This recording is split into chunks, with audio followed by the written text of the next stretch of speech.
What's going on, everybody? Welcome back to another edition of Bridging the Gap here on the Jersey First TV. As you are all well aware now, I'm AJ Malillo, and I'm with my wonderful co-host, Stephen Rambola. What's going on, everybody? We're excited to have another great guest for you guys. This is another Gen Zer who's out here making a difference, doing the things that need to be done for the future of our wonderful country, and that's David Metzger. What's going on, David? Hey, thanks for having me on the show. I'm excited to talk to you both.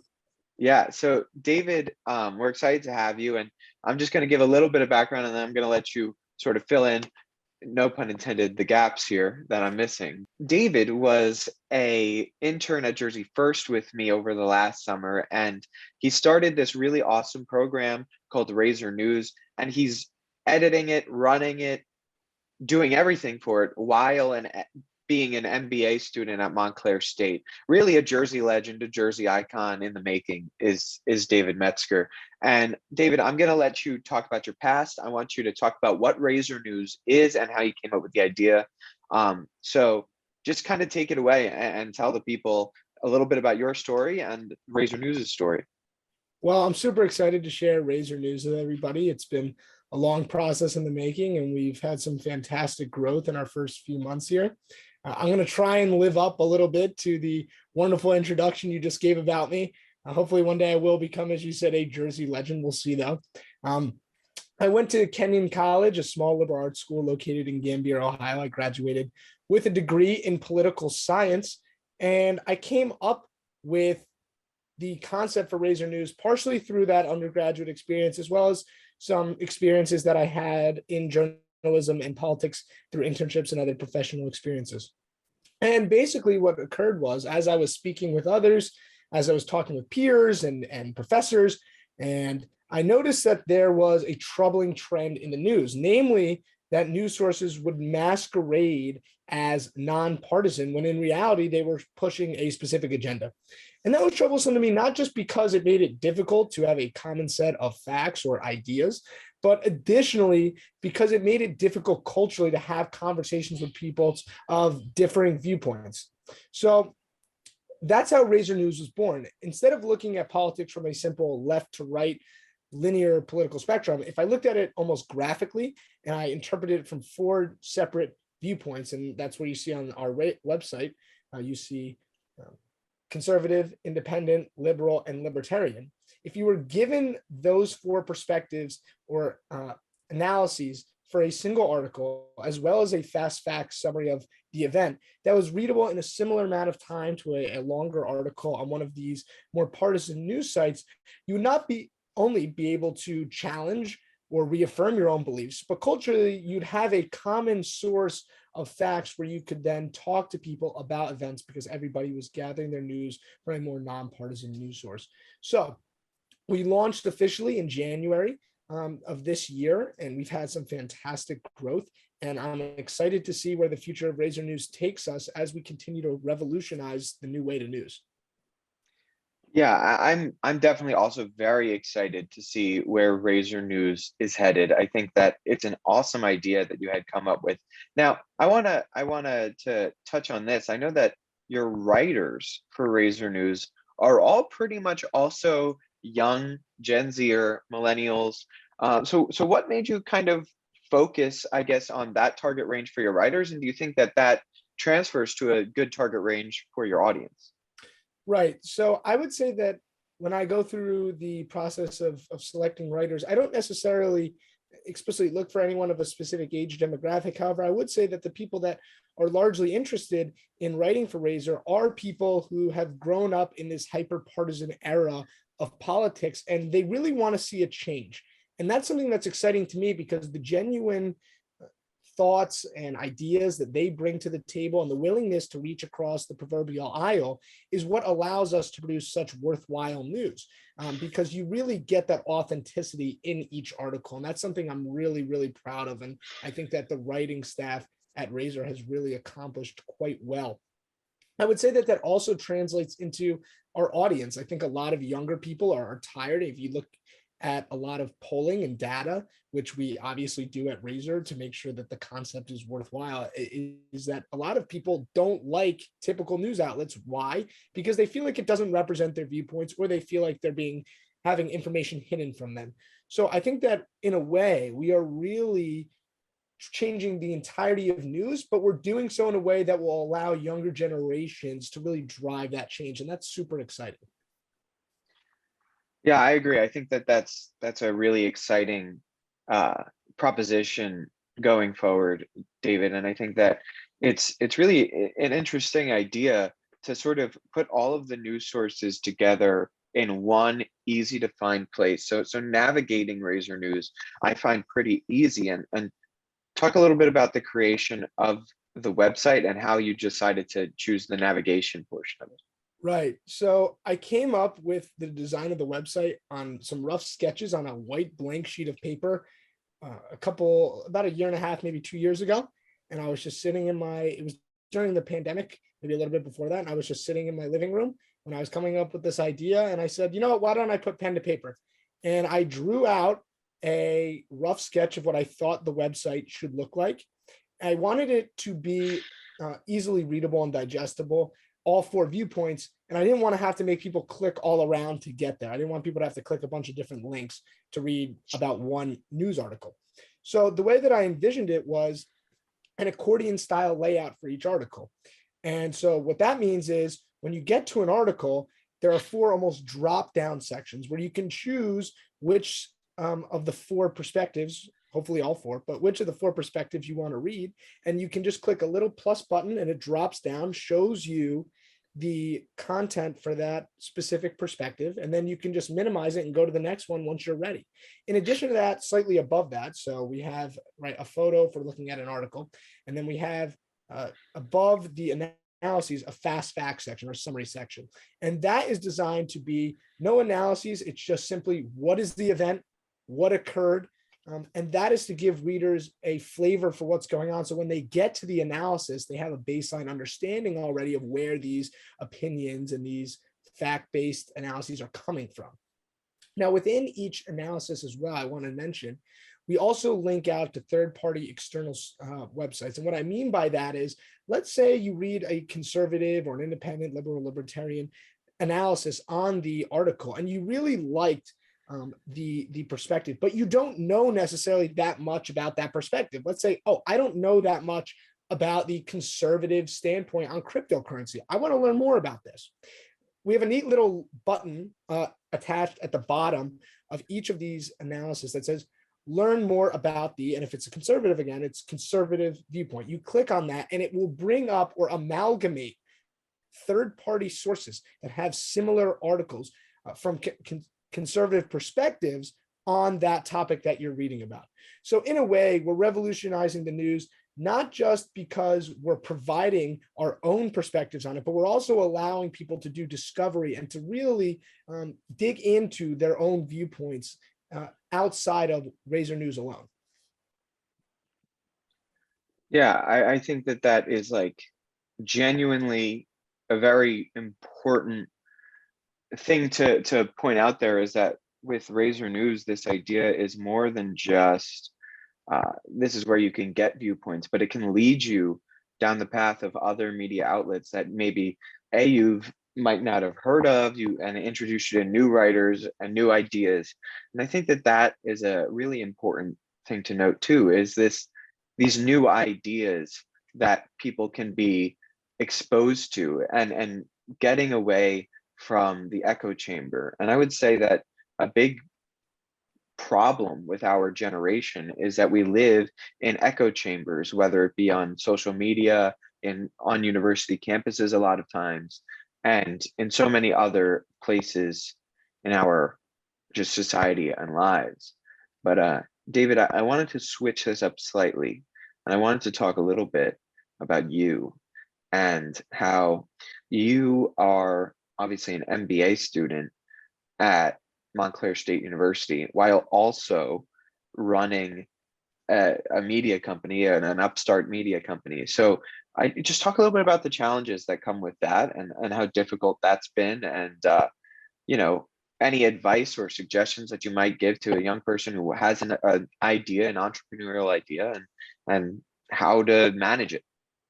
So I would say to younger people, if they're considering starting something and they're worried about the challenges, start it, do it, take the risk. I think that oftentimes you'll be rewarded far more than you expect. Now, that doesn't mean that there's not going to be bumps along the road. There certainly still are, and there were with Razor. But I think that if you're committed to something and you're passionate about the idea and you invest yourself entirely in it, then I think that you'll end up seeing some strong rewards from the efforts and the toils that you put in. I would say that in terms of getting my MBA while also running a news company has not been easy. I have been blessed with a fantastic writing staff, some great copy editors, and some others that have worked on Razor that have made my job much easier on me. I can't say that it's entirely on me running the news website. I like to say I'm only as good as all of my writers and my staff, and that's the truth. And when you have great writers and great staff, then you have a great website. And I think that's really what we're building right now. I think that the biggest thing is in terms of an obstacle is time management. Now, luckily, playing varsity athletics at the undergraduate level really helped me understand time management. And it also helped me with being detail oriented, which is something that I also think is critical to running a news website, especially one while I'm also getting my MBA degree. So those practical experiences that I had at the undergraduate level have helped me a lot. And I'd also say, as you mentioned, I worked at Jersey First. Practical internship experience has also helped me with that. Having to do presentations, having to speak to higher ups, having to go to networking events. Those teaches you to be those experiences teach you to be timely, to be detail oriented too. So I would say that again, if you're committed to an idea, do it. And there's going to be challenges, there's going to be issues that arise, but that's part, honestly, in my opinion, of the fun of starting something is that there's a dynamic sense to what you're doing. And if it was easy, everybody would do it. And I think that you don't really want that easiness because it's more rewarding when you get through those challenges and you end up succeeding. So that's my experience so far, being an MBA student, also running Razor. For sure, I got you. I think that you're right. It's that classic catchphrase, like you said. If it was easy, everyone would do it. So, but I think that that we live in an entrepreneurial country, and young people are the entrepreneurs of the future, obviously. And it's our generation that's just getting into that ripe age of trying to do something different and revolutionize the world that we're in. So I want to throw it down to Steve, and anything that he has to add. I think that I'll throw it to him. I think probably one of the biggest maybe concerns on your end, David, and I want to like put words in your mouth here, is maybe how to reach a wider audience. So you have this phenomenal staff, you have this great idea. It is all focused on young people's opinions, pushing change, which is something that you said that I really like. That you kind of feel like you're on the forefront of this. How do you grow a young company full of young people? Because you are kind of absent of those connections into the ether of big media. And to be honest, I feel like big media wouldn't want a guy like you sitting at the table anyway. So how do you come over something like that?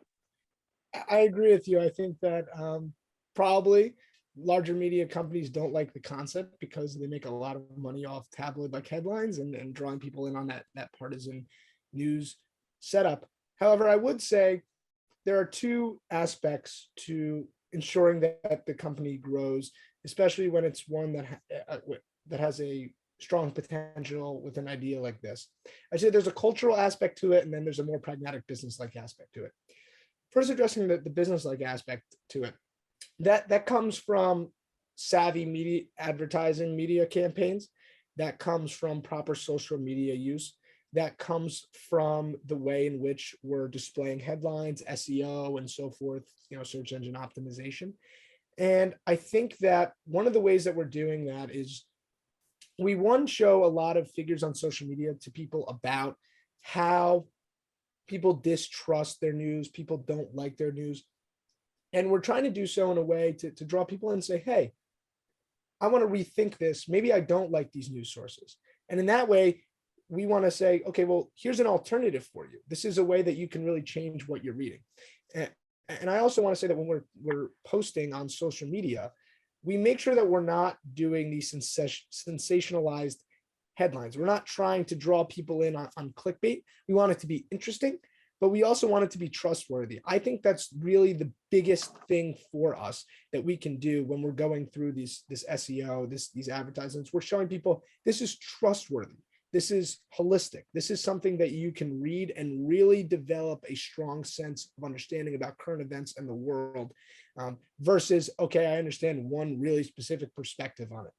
Now, there's also the cultural aspect that I mentioned, and that's much harder to change. But in the long run, if I'm able to, if Razor's able to change that, I should say rather, then there can be even larger growth than I would think, or some people might project. And that's done really through just conversations with people on a daily basis. I always encourage our writers and to speak to people about the work that they're doing and what they think, because I think if you ask any of our writers, they'd tell you the work that they're doing is fairly rewarding. And in addition to that, I would also say that the writers would say that what they're writing about allows them to not only provide their own perspective, but to learn about other people's perspectives. And that's just the writers alone. So if you can provide that to other people, I think they'd really enjoy that. And if you can change one person's mind and that one person changes another, eventually you'll change a bunch of minds. And that's really important. And I also think I always encourage readers who already are enjoying the work to continue to talk to people. Just tell them, you don't have to read everything. You don't have to read every article. Just try reading one article. Just read one article, see if you like it, see if you enjoy it. Because I think people are very hesitant. They're almost nervous at times because they're so used to one way of doing things, right? If you almost think about like the iPhone, everybody used, right, a phone with a keypad for a very long time, or whatever it's called. I don't know, number pad, is that what it's called? Number pad for a very long time, until someone said, Steve Jobs comes along and says, why not just have a touchscreen?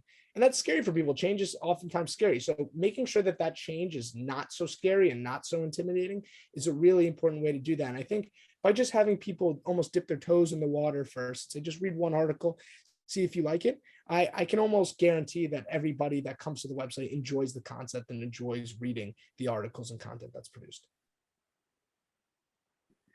Yeah, I think that's really important. It's dipping your toes in. It's trying to just try something new and see what you think of it. So speaking of trying something new, David, let's talk a little bit about that. What are some of the new things that Razor is been rolling out recently? And talk a little bit about, I know that you're starting, I should say we're starting. I think that it's fair to say that Steve and I are involved with Razor News. We're both writers for it. So I think that if you're interested in a little bit more of Stephen and I and our personal perspectives on certain cultural issues, you can check out Razor for that too. But what are some things that Razor News has been starting and putting out on the website that's maybe different from the written content that you spoke about before? So we're very close to rolling out video content, which I'm super excited for. And I think that will also change the way that people consume media.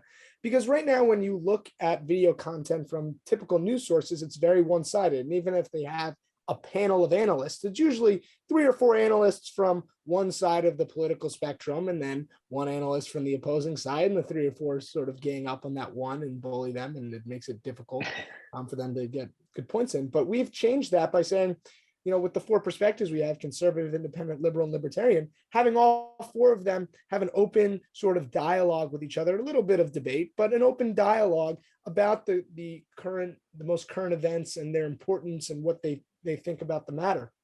I'd also say that we're going to be rolling out some audio options as well, hopefully a podcast in the near future too. But for now, that video content should be rolling out within the next couple of days, and then you'll see audio content too. And what we're really doing is diversifying Razor News' media portfolio so that you can come to Razor for all of your news needs, whether it be written, whether it be audio, whether it be visual, so that no matter how you consume the news, you can consume it through us. Yeah, I think that's definitely interesting and fun, and it's going to be a pretty awesome product going forward. We're about running out of time, unfortunately, David. So I'm gonna throw it down to Stephen if he has any last points that he wants to make, and then we'll wrap this shindig up. So, I mean, obviously, young gentleman, a lot of ambition, great idea. You got the ball rolling. What's the end goal? Do you want to just remain sort of this online hub? Do you want, a Razor News building, like CNN has that people are flooding in and out of, and you got your tickers going all around? Like, what's the dream here? So I like to dream big. I like to think big. I think that part of that ambition and that drive is to think of lofty goals and to try and achieve them. And I try and set those up. I would say that I want Razor to grow to a point where people are coming to it consistently, a large amount of people on a daily basis for their news. Right now, I think that people look at it maybe more occasionally. I want it to be an everyday thing. I think that it would be nice one day, you always picture in your head maybe a building with a Razor News logo on it and people are walking in and out. But I think that the potential for Razor News is limitless and it can be taken in so many different directions, which is great. Do I see it hopefully becoming a larger multimedia enterprise one day? Absolutely. And I think it has the potential to do so. And I think it can be one of these news sources where people are turning on their TV, maybe, and they can go to a YouTube and they could watch us. They can subscribe through maybe an app or something like that on their smart TVs. I think that they can also get to it through their phone and their laptop and download an app eventually too. I think that the potential for Razor to grow into one of these larger, I don't want to call it mainstream because I think mainstream would mean that it would conform to the style of news that is currently being used. But I would say a mainstay of people's news sources. I think that's where I want it to go eventually. Yeah, I think that's awesome. I also want to say just a couple of things. Like, I think that Razor, what's so special about Razor, and I'm sure Stephen can agree with me on this, and why we thought it was appropriate to have David on to talk about Razor, is that it kind of fits right along with our show and the idea of having real conversations. And it doesn't necessarily matter what your political perspectives happen to be. The conversation is what really matters here, and that there's real people on the other end of these articles. So you're getting a glimpse at what that idea is like in its formation. And one thing I wanted to note before we wrap up is that a long time ago, back in the day, in the 60s and 70s, and even before that, news was broadcasted in America a lot. And I use that as the term, break up the word broad, as in you're trying to appeal to the largest amount of audience as you possibly can, right? When you had 3 channels of news, they were all trying to appeal to a large group, ABC, NBC, CBS. But then as cable news started to come in, that broadcasting has changed to narrowcasting. And I think what's so interesting with our generation is that we've said, you know what, this narrowcasting, it's all well and good, but we're trying to come together. We are the United States of America. And the best way to unite it is through broadcasting and agreeing on simple facts. And I think that that's something that Razor does really, really well. And with that, I am going to ask you, David, where can people find you? Where can people find Razor News and social medias, things like that? And then after that, we finalize with one question. It's the hardest question you'll have to answer. And so after you tell us where to find you and where people can get more information. So if you want to read more about Razor News, if you want more from your daily news source, then you could head over to www.razornews.com. That's www.RZRNews.com. You could also follow Razor News on Instagram, on Facebook, on Twitter, on LinkedIn at RZRNews. That's the handle. So those are the 2 ways that you can follow more about Razor News. We also do a weekly newsletter. If you head over to the Razor News website and you put in your email, you'll be sure to receive a weekly update of the week's top stories. And you can click on those and then read other daily publishings that we also have. For sure. Thank you so much, David. So I'm going to pass this mic over to Stephen, this metaphorical mic, obviously, over to Stephen, and he is going to ask the big enchilada question, if you will. I'm excited. So we're all Jersey boys. This is, it's called Jersey first. We're all Jersey all the way, Jersey all day. The big question, the hardest question, arguably the most important question that you might ever be asked. I don't want to overstep here. Bruce Springsteen or Bon Jovi? Who are you taking? You're Bon Jovi. editing articles. Bon Jovi. Bon Jovi. Bon Jovi. Listen, that's probably a hot take. I'm sure that there are people that are, if somebody's watching right now that is disagreeing, but Bon Jovi. Bon Jovi. I love it. No, I love it. You know what, Stephen?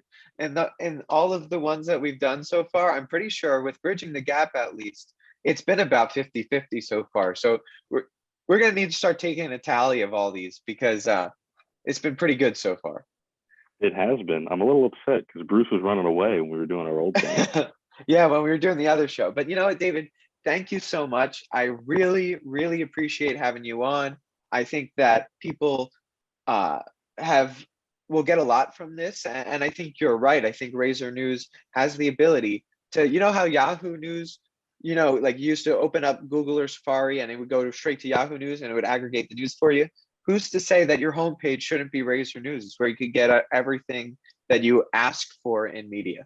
So with that, I think we're going to sign off. Thank you, David. This has been another edition of Bridging the Gap here on the Jersey First TV Network. I'm AJ Malillo. Stephen Rambola. And I hope you all have a wonderful night, and we'll catch you next week. See ya.